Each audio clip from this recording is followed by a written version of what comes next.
It is day 2 in our fantastic of Pikmin 3. Yeah, that's exactly how Alf, Brittany, and Charlie speak, so you got it that right. You know, have you ever heard Captain Olimar speak? He has a very low voice. I'm sure if he had a battle cry, it would be the stuff of legends. Absolutely. I mean, let's face it. Olimar was like an explorer. He was like a grizzled dude going out into space on his own. You know? Yeah. He's also a family man. Like he has a wife and kids to think about. Absolutely. That's literally part of the motivation. It's like I gotta get out of here for my wife and kids. You know, Pikmin 1 really had a good journey of the soul of a solo story kind of thing. You know? Yeah. Oh, so that's where we were. That's your picture. Yeah, that's my photo from the tropical wilds, and now we're going to the Garden of Hope. You mentioned that Pikmin 1 took place on what was supposed to be Earth. If you look at the map behind Alf, the Garden of Hope is very obviously Australia. Oh yeah. It's probably like Pangaea, or before Pangaea maybe. No, this would be after Pangaea, because all of the obstacles and things in Pikmin revolve around common everyday items like batteries or cans. Oh, humanity, you're absolutely right. But man, they lasted a long time. You know, plastic in the oceans. Don't drink the water, guys. Brittany.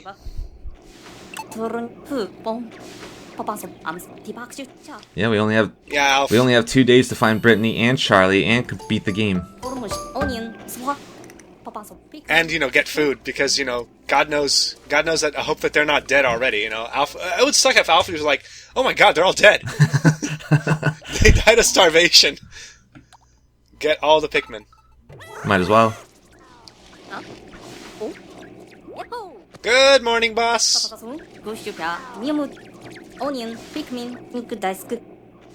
they speaking Japanese? No, it's just gibberish. Okay, because it sounds Japanese-ish. Onion, kissing, Pikmin, whatever, something like that.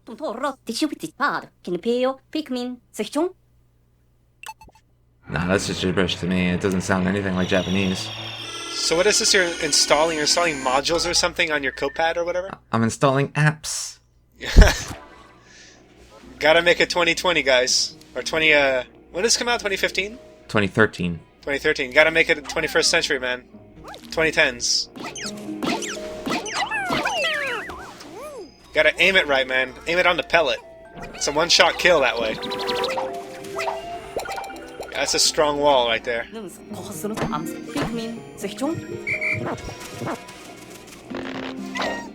So there you go. Specific type of Pikmin to break the glass.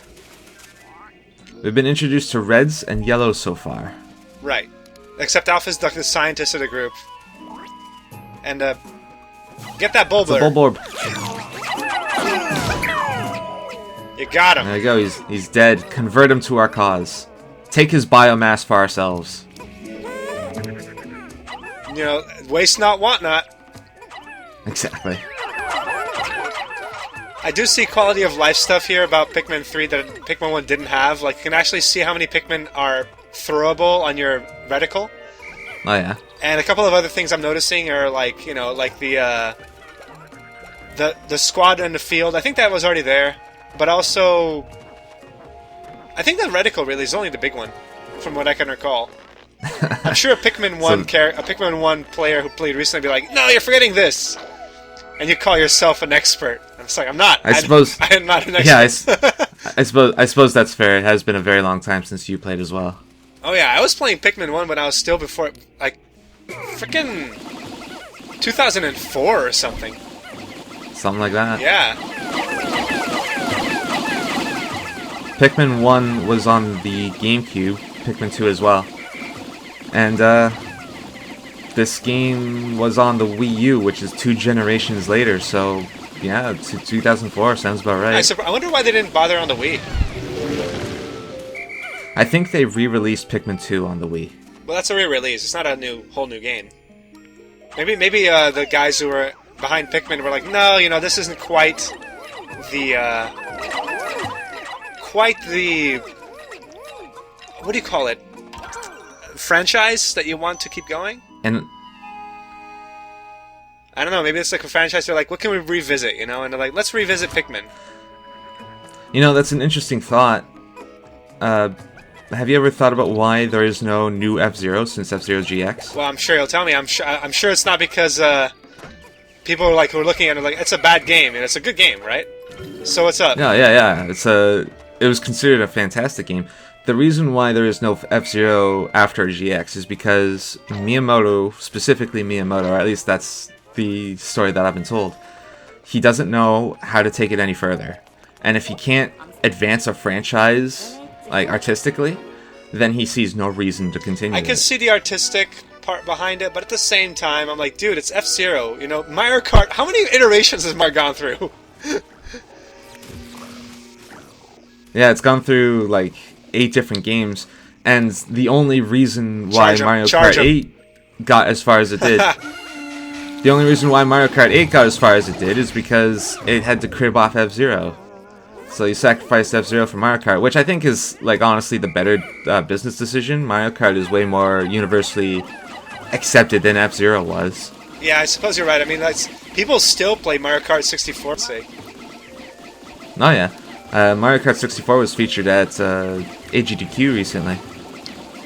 What was the doing fast, like breaking the holes, like doing the fastest laps possible kind of thing? Yeah, it was just beat the game as quickly as possible. So that means abusing all the shortcuts and glitches in all the game? I don't think there were too many glitches, but there are lots of shortcuts. Not even like the types that you would expect. Like, it breaks the game in the runner's favor. Oh no, I totally saw, like, you know, like there was one tweet I saw which was something like, "Let's play Mario Kart. If I win, I get to see I get to see your phone," like a girlfriend saying. Yeah, I get to. And then the guy just. I get to look through your phone, yeah, and then the guy is Yoshi. He just beats the course in like 8 seconds.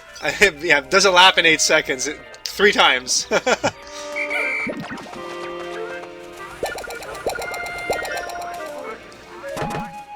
So the clock's ticking, bro. It's almost midday. We got time. Yeah, this is one thing I also liked about Pikmin 1, is that instead of food, you had a hard cap of limit of days. You had 30 days to finish everything. Coincidentally, you also had 30 parts of your ship, but 5 of them were actually optional. Oh, yeah? Yeah. Brittany! Oh god, she's dead! And she is dead. Well, alright, game over. Make food. Throw Pikmin at her. Good news is, there is more food for you, Elf. Yeah. Oh no, she's fine. She's taking a nap. A starvation nap. She was taking a nap, I was kidding. I thought she had passed out from food or something. From starvation. She's a strong sleeper with the creatures moving. You're gonna die! You're literally sitting out in the open, basically like an ostrich with a head in the sand. Just a disclaimer, if Brittany dies, I'm not paying $1 for her. Pikmin only. Alright, Brittany. Well, oh, she's stuck behind the glass. I guess she's safe. Oh, thank God, a strawberry. I mean, I don't know how it's growing out in the open like that, but there you go. Look at the size of that strawberry. Oh my god, did these guys only go off of sugar or something? Don't live off strawberries, man. It's bad for you. Well, I mean, there are worse things to eat. Oh, yeah, absolutely. Although sugar is pretty bad. So, double the Pikmin is the maximum you can carry, right? That's true. Yeah. Or the maximum you can carry, rather. You gotta find some, I guess, purple Pikmin, man. Charge him! Surely! I'm sure if you put enough red Pikmin at the glass, I'm sure it will break. Yeah, eventually. We saw A Bug's Life. You saw how it works. Yep. Like, one almond doesn't hurt, but the entire frickin' pipe will. Yeah. It'll crush a guy.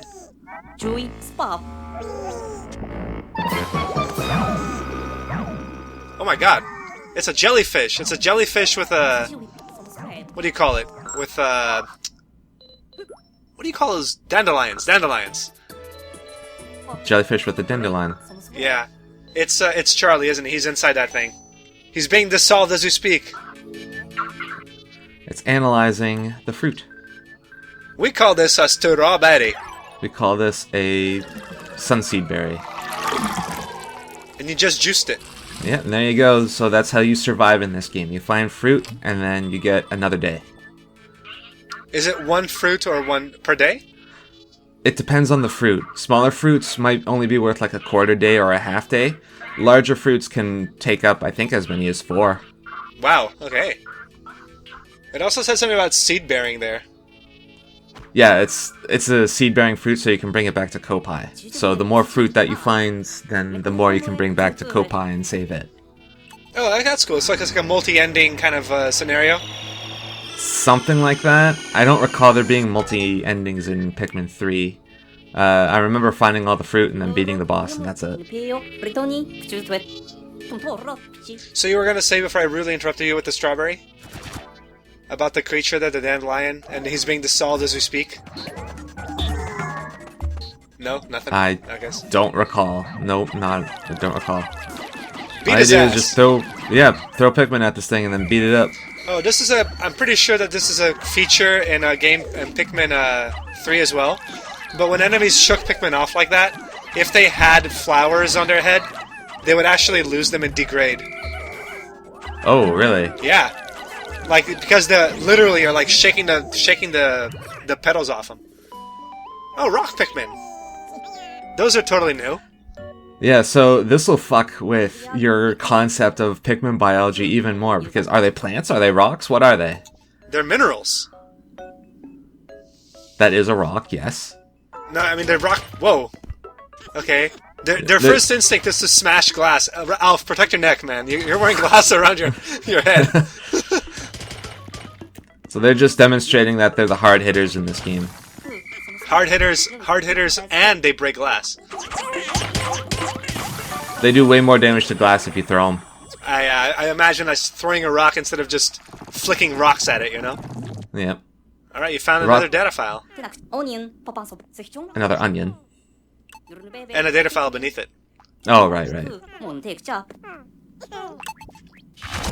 Oh, so you can actually select Pikmin? Oh, okay, see, this is another cool thing that the first game didn't have. In the first game, you actually had to position yourself to get the Pikmin you wanted. Okay. I mean, I think there was a way to split them up, but it wasn't anything like quick switch or anything like that, you know? So now you've got fat Pikmin and fire Pikmin. Are very hard, like rocks. Well, yeah. Genius observation. Yeah. Thanks a lot. Now we have some biomass to convert. Wait, do rock Pikmin do not menial tasks? They don't pick things up? No, they do. They behave just like every other Pikmin. Okay, I thought they were like, no, bro, I'm specifically for crushing things, you know? Well, I mean, yes, that is true. Rock Pikmin are specifically for crushing things, but that's also saying, like, red Pikmin are specifically for dealing with fire stuff. Yeah. No, I just figured that they would try to specialize them even more to be like, no, these Pikmin are entirely for bashing, you know? They're not for menial labor, you know? Like a little bit like a cast, you know? Like you have the queen ant, the queen bee, and then you have like, you know, the workers and you have the soldiers, all that shit, you know? Okay, yeah, that makes sense. But I guess the game would be a little bit more complex like that, and they were like, nah, why bother? Make them just have that specific passive power and go with that, you know?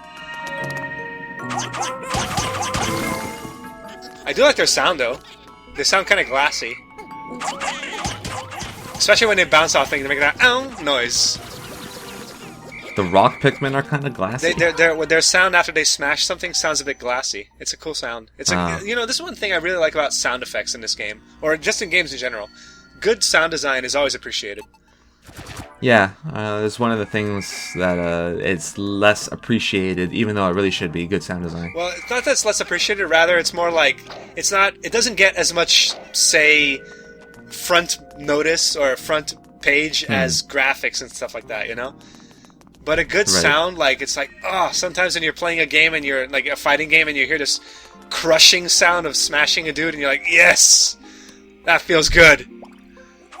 I understand completely what you mean. I hated the sound effects in Smash 4. It sounded like they were just slapping you. But in Ultimate, it's just very visceral to just land a hit. Just a good, meaty hit. And it sounds so satisfying. Like splattering noises. Oh, yes. Yeah, I guess rushing at the glass really is not effective. It'll work eventually. Oh yeah, when they're flowers, or do they upgrade in some way? No, the rock Pikmin, they'll figure out, like, they'll break the glass eventually if you just leave them there. Of course, I'm just saying that it's like a lot less effective. Yes. Because it's literally pounding your head against a brick wall. No, a glass wall. Glass wall, yeah. Break the ceiling, guys. I know they're female, right? They're breaking the glass ceiling. So here's another thing. Because there are 3 main characters, you can actually throw them just like Pikmin. Oh god, watch your neck, you know? So do they all have different abilities when you throw them? Nope, they are all the exact same character. Okay, that makes... I can appreciate that. You know, Pikmin are hard enough to remember all their stuff, you know? Yeah. If it was something like, Alf needs to throw the purple Pikmin to do this effect, you know? Yeah. It'd be annoying. You got me. Huzzah. They're very acrobatic.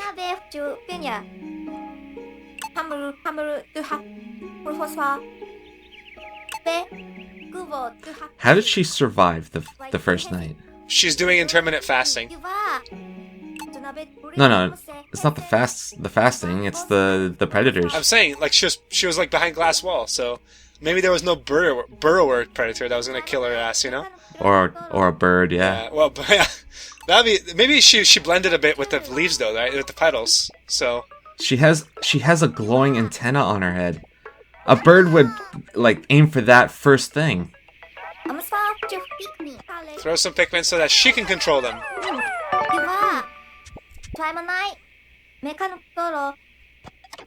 Is she the scientist of the group? Is that it? She's the botanist. She's the botanist, captain. I'm guessing Charlie's the captain. What's Alf? Like just the noob kid on the block? He's the engineer. Okay. Yeah, that's kind of cool actually. See, I like this. Pikmin 2. Did they do this? I don't think so, but I don't know. I never played Pikmin 1 or 2. Well, Pikmin 1 was obviously just Olimar, but I appreciate the fact that in this game you can actually multitask with multiple Pikmin and multiple people, you know, to actually cover more ground. And that's cool, because in Pikmin 1 it's like, shit, what was happening with that side? Oh my god, my Pikmin are dying, you know? That is a nice thing, but it's also kind of stressful, because what you could do is, like, I currently have 30 in my squad. What I could do is I could give 15 of them to Brittany and then tell her to go in this direction and have fun. Right. But if she runs into an enemy, she's completely defenseless. Yeah, she needs you, the player, to actually guide her. Yeah, and like, you know, that's my money I'm kind of playing with right there. So. Yeah. Oh, that's an interesting way to attack. Throwing the rock on your back. So are rock Pikmin any sturdier than regular Pikmin, like for damage? Or is it like a one-hit, one-kill, like every other Pikmin? For damage, yeah. You wanna... Sorry, I should say for resistance, not for damage. For resistance? Yeah. I couldn't tell you off the top of my head. You got fruit. That would be the lemon. Yep. 20 of them to break it, right? Or 20 to carry? 20... Yeah, there are 20 little bricks in there. I see. Well, your day's running out. Oh, I'm sure I'll get it.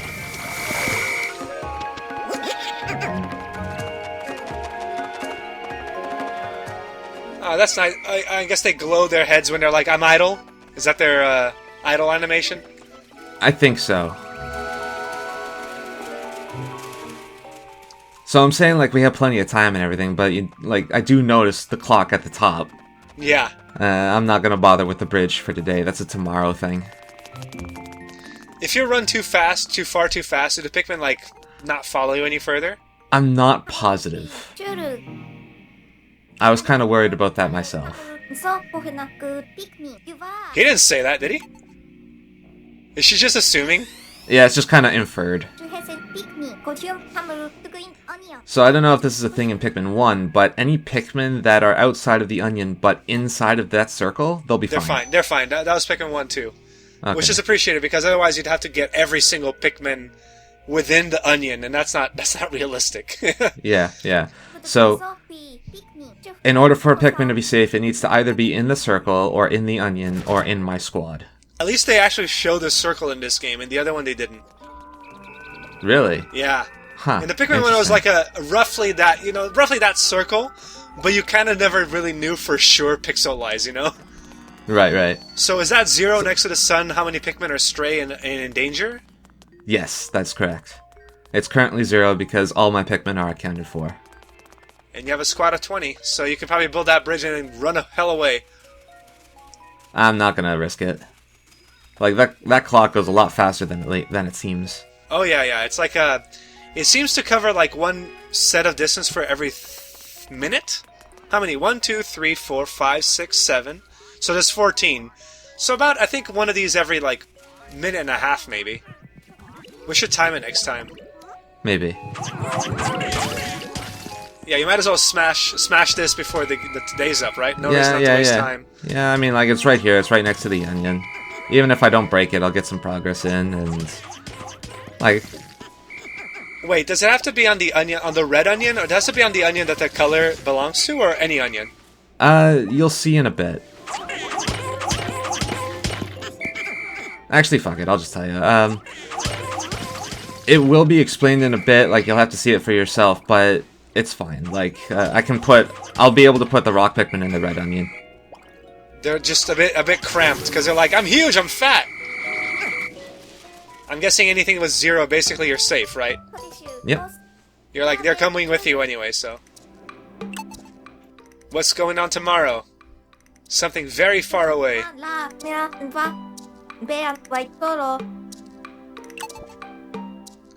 So we discovered something way off in the distance in this direction. Right away! Yeah. Let's do it right now. So this is what I was telling you about earlier, where I can give some Pikmin to, like, Brittany, yeah, and then tell them to go off in a direction. Oh, that's cool. You can actually just send them on their way while you're doing other things. That's neat. Yeah. So this game is very... Like I said, I never played Pikmin 1, so I don't know, but I want to say it's going to be way, way more intense on the management. Oh, absolutely. Absolutely. When it comes to, like, Pikmin and managing Brittany and Charlie and Alf, I could just end the day right now, but I'm not gonna. I'm just gonna play this one out.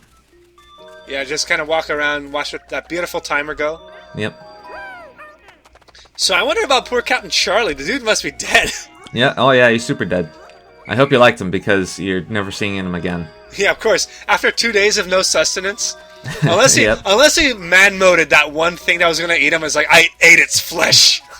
He's that badass. It's like, you don't fuck with me.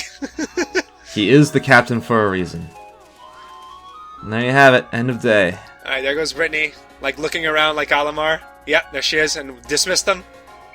Yep. Pikmin 1 right here. And there are the Pikmin in the ground that have flowers on them. Yep, they're gonna come back tomorrow. Or they're gonna be rather safe until tomorrow. When you pluck them and you birth them into this hell of an earth. And off we go. I always wondered why the Bulborbs just don't eat the Pikmin. Like they're obviously right there. Yeah, because, well, they're probably just, you know, they want to eat things that are moving. The stalks are like, oh, is that a plant? It's not ready yet. It's not ripe. maybe they're just dumb. Well, they do look kind of dumb, so they're kind of goofy looking. So this is how the onions work in this game. They combine into one. Oh.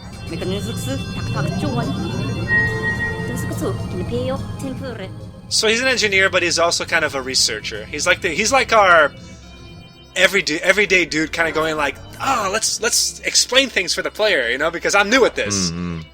The face wrinkler. So it's not a lemon, it's a face wrinkler, which is very apt. Oh, absolutely. It's sour as hell.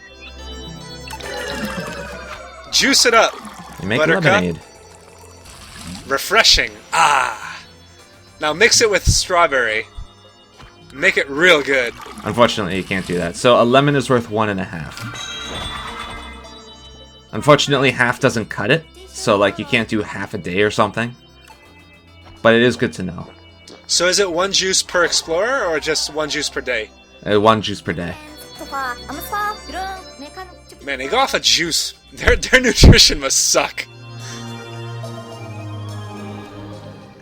And here are our stats. We still haven't lost any Pikmin, which is good for my wallet. Absolutely. But that's gonna, like, this is just the tutorial. That's probably gonna change tomorrow. Oh yeah, they're gonna be like, oh, now 3 Bulbors at the same time, and you're like managing like a Total War-esque micromanaging. Yeah. Send out the spearmen. Think fast, bitch. Yeah. Oh, that's good. It's good that you can actually eat this stuff and it won't kill you. Hmm. I mean, of course, it's a game, but, you know, plenty more where that came from. I would hate to live in a world where I can't eat strawberries. Oh, yeah. Or drink lemonade. Oh, there's Alf looking out into space. And there we have it. Day 2. That's another successful day. We'll see what day 3 has in store for us. Hopefully it won't be a lot of Pikmin death. Hopefully. Hopefully.